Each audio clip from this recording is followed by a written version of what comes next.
If we could write a note to our younger self, what would we say? I think it's a very interesting concept with a lot of input, certainly from the actors. A conversation between younger and older self. Basically, social activism stages a theater production. Well, note to self is complicated. The things that you learn through your experiences and whether or not you carry them with you your whole life, the things that you need to unlearn, as well as the lessons you need to take with you, the lessons that maybe weren't helpful that you need to forget. Note to self is realizing who you are, which is more than just the moment of who you are, but of who you've been and who you will be.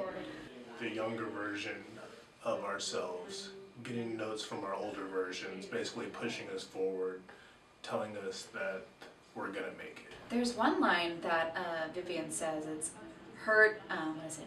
Hurt isn't lethal, hurt never killed me. It's, you know, in life you're gonna come through so many heartaches and various hurts in your life that really feel like you're not gonna be able to overcome. But at the end of the day, if you just push through it, if you find a way to, you know, overcome that, you can do anything. The question if you could go back in time and remove that part of the veil and ask yourself a question from your youth. The reverse of that being, you know, if you could look into the future and write a note to yourself on what that would look like and do that compare and contrast. And out of that comes a completely different individual. It's 12 people playing 6 people. It's the younger and older versions of these 6 characters. The writing process. This play started out, it's an original play, so we started out from zero. Yes.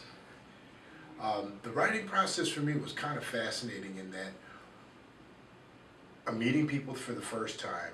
We don't know that much about each other, so there was that process of trying to get familiar with a group of total strangers and just how much of the story that is you let out.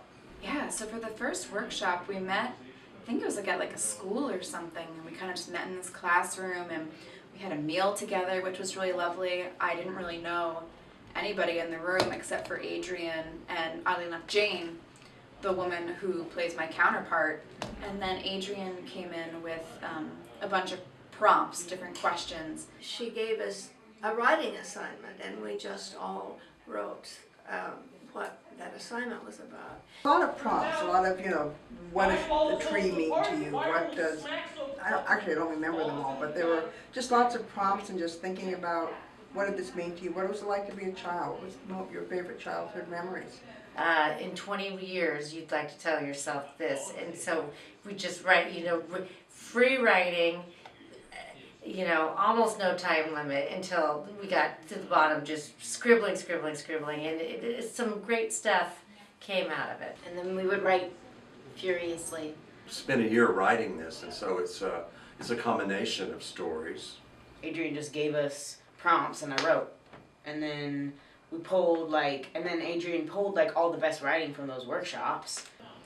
And then we would pass everything around and you would get a note to self, or whatever you want to call it, anonymously, and we would go through and edit things and read them aloud, and it was really powerful.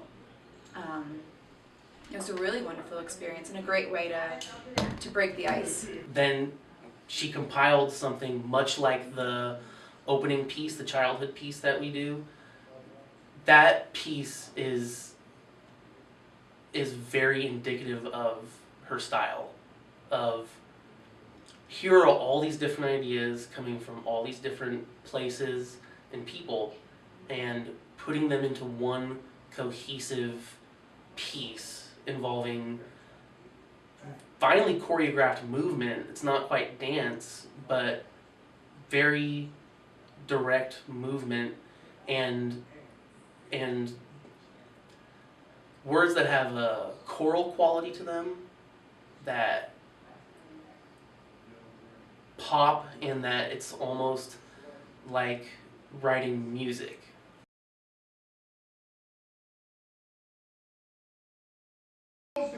So from an audience perspective, somebody who comes to see the play, is there something you hope that they walk away with? Or I hope that they feel more willing to be open, to open themselves. There's one line that Vivian says, it's hurt, hurt isn't lethal, hurt never killed me. It's, you know, in life you're gonna come through so many heartaches and various hurts in your life that really you feel like you're not gonna be able to overcome. But at the end of the day, if you just push through it, if you find a way to, you know, overcome that, you can do anything.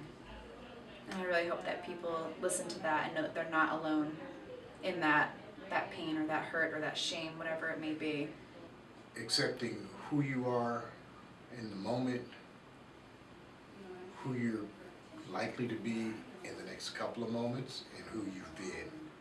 Because I think in this play, there's such a wide arch that gets, an interesting thing to get touched on that many people, not all, but many people are going to be able to relate to,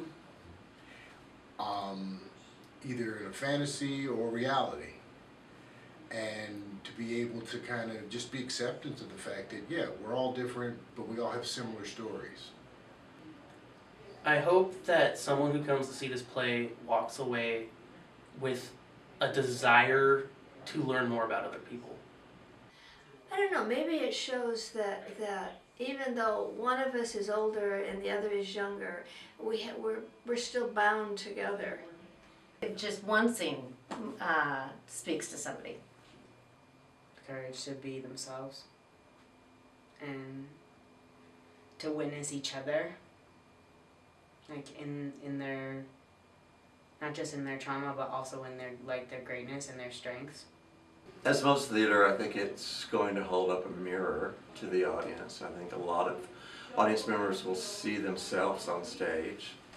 You can't be alive and not have gone through some of this. Well, obviously, first of all, I really want to donate to this theater company. Portland Theater is the best around.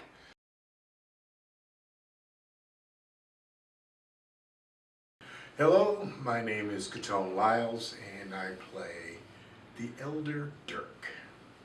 My name is Clayton McLean Pierce, and I'll be playing the younger version of Malcolm. My name is Jane Lancaster. I play the elder character of Liz, who is an actress. My name is Armand Frazier, and I play the younger version of Dirk. My name is Liz Hayden, and I am playing Sharon. My name is Rabbit, and I'm playing the younger version of George. My name is Chris Porter, and I'm playing the elder version of Malcolm. My name is Mickey Lipsy, and I am playing the character of Myra. I'm Jane Fellows, and I play Vivian. My name is Tim Stapleton. I play George Armstrong. the older George? The older George Armstrong. Okay. So I'm Olivia Weiss, and I'll be playing the younger version of Vivian.